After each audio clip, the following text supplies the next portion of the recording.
यावर राम जय जय राम, मेरे प्रभु राम जय जय राम। जय मंगल भवनीय मंगलहारी, द्रवौषो दशरथ अजिर बिहारी। दीन दयाल विरुद्ध संहारी, हरहु नाथ मम संकट भारी। कल हमने राम जी का प्रसंग कि एक बार सीता जी दरबार में पधारें और अयोध्या की प्रजा को विश्वास हो सके ऐसा कोई उपाय बताएं, इसके पश्चात मैं सीता को घर ले आऊं। कल हमने प्रसंग को इस जगह छोड़ा था। अब उससे आगे का वृतांत। वाल्मीकि जी आश्रम में आते हैं और सीता जी को समझाते हैं कि बेटी, आज राम जी के साथ बहुत बातें हुई और प्रभु तो ऐसा कहा है कि मेरी बहुत इच्छा है कि एक बार वे दरबार में आवें। बेटी, तुम जाओगे तो मैं तुम्हारे साथ रहूँगा। ऋषि सीता जी को समझाते हैं। सीता जी बहुत व्याकुल हुई। उन्होंने दोनों हाथ जोड़कर कहा, पति देव की आज्ञा का पालन करना मेरा धर्म है। प्रभु ने मेरा त्याग किया, यह उचित ही था, और आज मुझे दरबार में बुलाते हैं, यह भी उचित है। मैं कुछ भी करते हैं वह सब उचित हैं। उनकी इच्छा है तो मैं दरबार में आऊंगी। वाल्मीकि जी रामचंद्र जी के पास आए और कहा, महाराज, श्री सीता जी दरबार में पधारेंगी, इसके लिए दिन निश्चित करें। दिन नियत किया गया। दरबार भरा हुआ है। देवता और ऋषि दरबार में आए हुए हैं। अयोध्या की प्रजा दौड़ रही है। सभी को सीता जी का प्रभाव देखने की इच्छा है। वाल्मीकि जी सीता जी को दरबार में लेकर आते हैं। श्री सीता माँ वाल्मीकि जी के पीछे पीछे चल रही हैं। नज़र धरती पर है। श्री सीता माँ किसी पर दृष्टि नहीं डालती। माँ ने दोनों हाथ जोड़ रखे हैं। वह जगत को वंदन कर रही है। माँ ने काशाय वस्त्र पहन रखे हैं। सौभाग्य अलंकार के अलावा दूसरा कोई श्रृंगार नहीं है।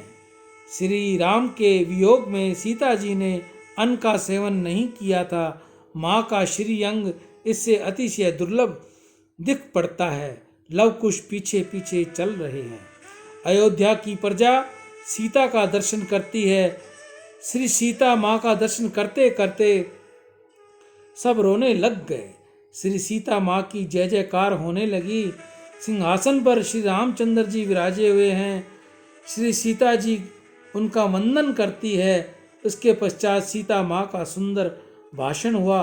धरती पर नजर रखकर माँ बोली, श्री रामचंद्र जी के अतिरिक्त यदि किसी पुरुष का मैंने स्मरण किया हो, प्रभु के द्वारा त्याग किए जाने पर भी मेरे मन में उनकी प्रीति कोई कुभाव आया हो, प्रतिप्रदा धर्म का मैंने बराबर पालन न किया हो, आचरण वाणी और विचार से सदा सर्वदा श्री रामचंद्र जी का ही मैंने चिंतन न किया हो, तो हे धरती माँ, अब तुम मुझे मार्ग दो। मुझे इस जगत में रहना नहीं है। सीता माँ के मुख से जो ही ये शब्द निकले, त्यों ही वहाँ एकाएक धड़ाका हुआ। धरती फट गई।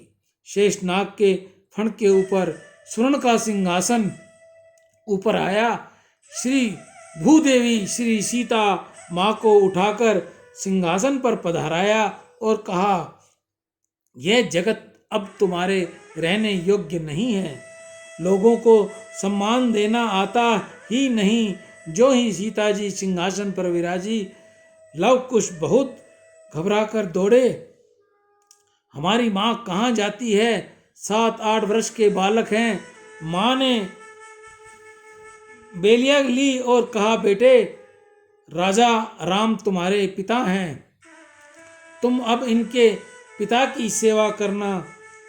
तुम्हारी माँ जाती है। सब देखते ही रह गए।